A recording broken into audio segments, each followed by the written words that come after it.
Então eu disse que a abertura do Salmo 11 é uma sensação de desespero, mas um desespero diferente, porque ele já afirma que no Senhor ele se refugia. E aí você vê que tem uma situação de crise bem no começo do Salmo, que é aquela voz interna que fala assim: "Ah, tá com medo, não é? Vamos fugir? Não vamos encarar isso não?" A voz interna do medo gritando dentro da gente e tentando os nossos pensamentos. Presta atenção que o salmista, ele sabe que ele não tem para onde correr, que as coisas estão ruins. E eu diria um ditado que a gente conhece muito bem, que se ficar, o bicho pega. Se correr, o bicho come. Mas perceba também o contraste de quem sabe quem é Deus, porque ele sabe que não adianta fugir. Ele sabe, ele inclusive descreve, os ímpios estão às ocultas. No escuro é melhor para eles. Para que eu vou para o monte? Talvez eu me sinta mais seguro, mas não é mais seguro. Ah, o verso 4, então, ele chega e fala assim: olha, o Senhor vê todas as coisas, os seus olhos veem todas as coisas. E essa proximidade, então, ela é reveladora quando você tem um problema sendo anunciado e você tem a contrapartida imediatamente mostrada. Certamente, ah, há muitos pontos frágeis nos relacionamentos, no nosso relacionamento com Deus, no nosso relacionamento com as pessoas, no nosso relacionamento com o trabalho. E ainda mais quando a gente está de quarentena forçada. Eu diria que os relacionamentos são mais reveladores quando nós estamos em quarentena forçada, daquelas coisas que você já sabe e daquelas coisas que virão a ser novas, porque quanto mais próximos, mais problema a gente vê, não é? A gente gostaria de ver mais solução, não é? Mas a gente acaba vendo mais problemas. E daria até para adaptar esse ditado e dizer assim: olha, se correr, o vírus pega. Se ficar, os relacionamentos nos comem. Eu diria que funciona mais ou menos assim. Não funciona com você assim, seu adorador do Senhor Deus? Por vezes, os fundamentos da vida, da sociedade, as coisas parecem estar desmoronando ou estão prestes a desmoronar, para não ser muito pessimista. Se as fundações estivessem firmes, uma pessoa honesta não deveria temer por sua vida. Mas aí você fala assim, mas onde é que está o fundamento? O fundamento não está na comoção social, no que é dito, mas nós temos um firme fundamento. E é a isso que o salmista recorre. Olha, ele sabe o fundamento que tem, por isso ele começa, mesmo sabendo de uma crise, ah, e ele vai indagar, na verdade, nesse salmo, o que, que eu posso fazer diante dessa crise? O restante do salmo são declarações que, de algum modo, explicam como é que o desespero do salmista, de não ver saída, de ter até pensado em fugir, vou para o monte, vou sair daqui, mas ele sabe que também não tem para onde correr. O que, que faz o desespero do salmista se converter em confiança? Você tem a partir do verso 4 até o verso 7 nesse salmo, que a restauração da confiança começa com o reconhecimento de que Deus ainda está no seu trono. E isso se efetiva ao deixar de olhar, você deixa de olhar para os inimigos, seja vírus, seja o que for, com as suas ameaças e voltar a olhar para o soberano Senhor. Notem que o Senhor está em seu santo templo, mas o seu trono está nos céus. Não sei se lembra da oração que Jesus ensinou, não é? Na oração nós falamos assim: Pai nosso que estás no céu, santificado seja o teu nome. Venha o teu reino, seja feita a tua vontade, na terra, como ela é feita nos céus. Essa é uma oração difícil, porque o nosso desejo é ver as coisas com estrutura e ordem nessa terra, do modo como era no céu. E de imaginar que no céu todos obedecem à voz de Deus totalmente. A gente quer que isso aconteça aqui também. Então, na oração que Jesus ensinou, a gente tem que desejar que a vontade dele seja feita aqui na terra, como ela é feita lá. Pois bem, agora a gente está na quarentena, vendo os relacionamentos com uma lente de aumento. E sabe o que eu diria? Vendo os relacionamentos nossos com a lente de aumento, a gente tem que parar de se ver como inimigo. A ameaça não é o vírus e nem o seu próximo.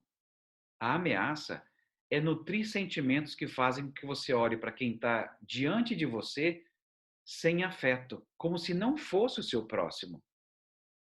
Eu percebo isso quando eu vejo as coisas engraçadinhas dos memes. É, as coisas conseguem ser engraçadas, né? Como a gente diz sempre, brasileiro precisava ser estudado pela NASA, não é? A NASA não tem nada a ver com isso, mas essa frase é ótima. Não daria para trocar pelo MIT por nada. Fica NASA mesmo. É tanta coisa engraçada que acontece. E só que o inimigo não é como alguns memes. Eu me lembro de alguns que foram interessantes, que é uma gravação que a pessoa fala assim: ou o vírus me mata, ou a gula vai me matar. Porque a gente fica ansiosa e começa a comer vendo as notícias. Vocês talvez tenham ouvido esse áudio por aí. Ou então, outro áudio em que as pessoas falam assim: matem logo esse vírus ou as crianças vão me matar. Ou as pessoas comentando que o número de divórcios vai aumentar. Por quê? Porque eles passam mais tempo juntos agora. Essas coisas todas a gente dá muita risada, mas elas são engraçadinhas, mas você só pode concluir isto e fazer essa graça se você tiver perdido de vista que Deus continua no seu trono soberano e, e que nós precisamos saber que Ele reina sobre tudo e todos. Ele continua a ser a fonte a quem nós recorremos, como o salmista fez, quando precisamos de sabedoria para conversar, para disciplinar, para estabelecer ou reestabelecer rotinas, para confessar pecados dentro de casa. Ele não apenas está no reino, mas ele continua a nos alimentar. Os memes, eles são engraçadinhos, mas eles são pecados de incredulidade travestidos de gracejo. Porque, na verdade, para concluir aquilo que é dito nos memes, é você saber que não tem alguém governando todas as coisas. Ou de que não há uma fonte de onde nós podemos sorver para resolver problemas de relacionamento. Isso faz com que a gente amplie a nossa percepção de templo, do domínio de Deus, o que nos faz concluir que a transcendência de Deus é maior do que qualquer inimigo humano. É esse duplo reconhecimento que dá confiança ao salmista. Deus, ele é imanente. Então, ele está presente nas suas crises. Ele está junto com você, junto com cada um de nós, nas nossas crises aqui. E ele é transcendente. Ele está no controle daquilo que parece ser um caos de informações, em que ninguém sabe exatamente onde está a verdade sobre alguma coisa.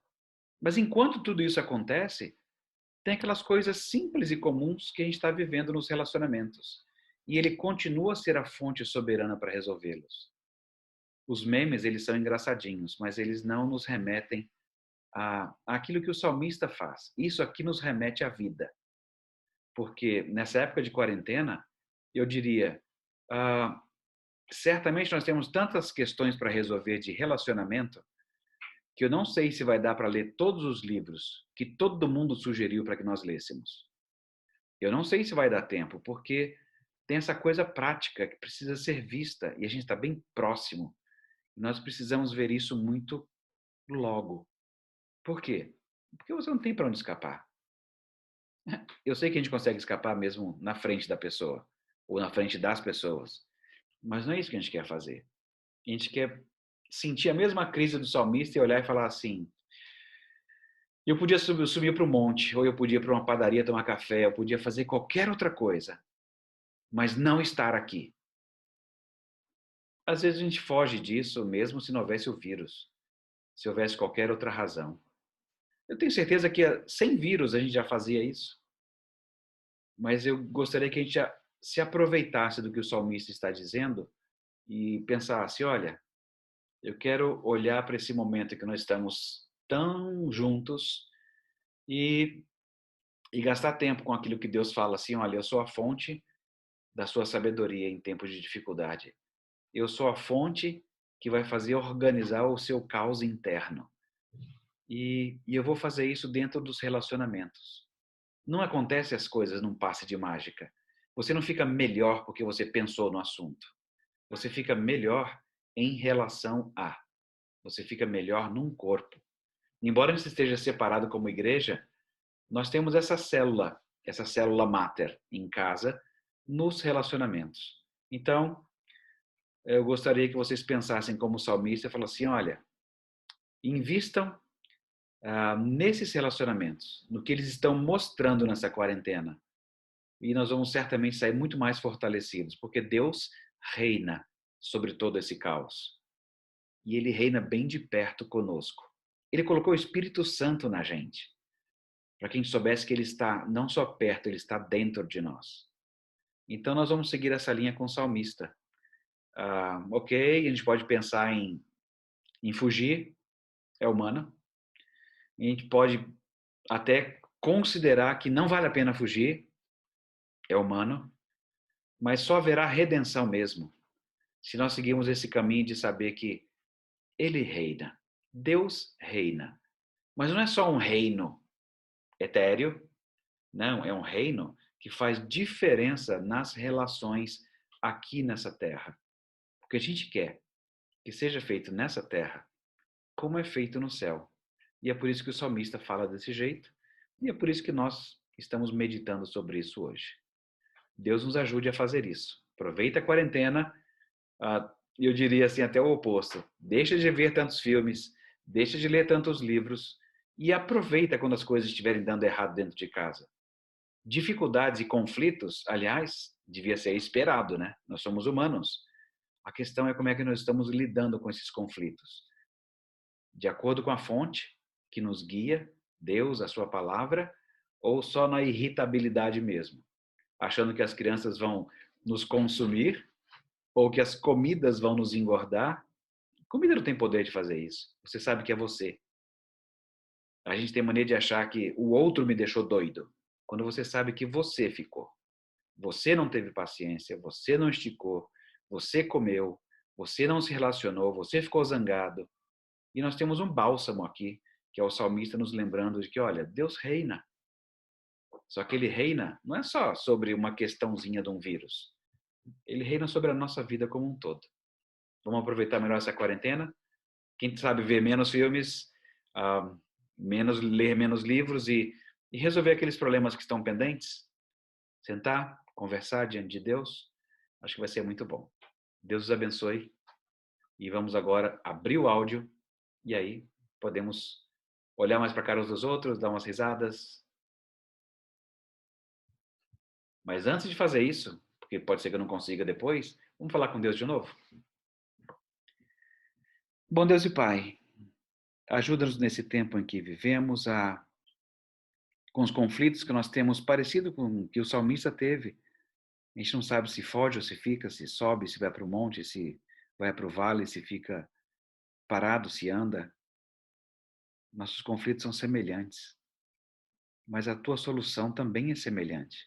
O Senhor quer que a gente saiba que o Senhor continua a reinar, mas não apenas reinar de modo genérico. O Senhor reina os nossos relacionamentos. Obrigado, Deus, porque o Senhor vai trabalhar isso em nós.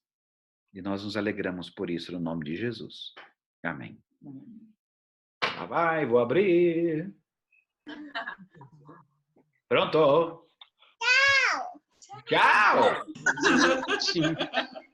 Isso aí, Hanna, já deu o recado. Tchau. Tchau, Ana Júlia. Tchau, né? Tchau, pessoal.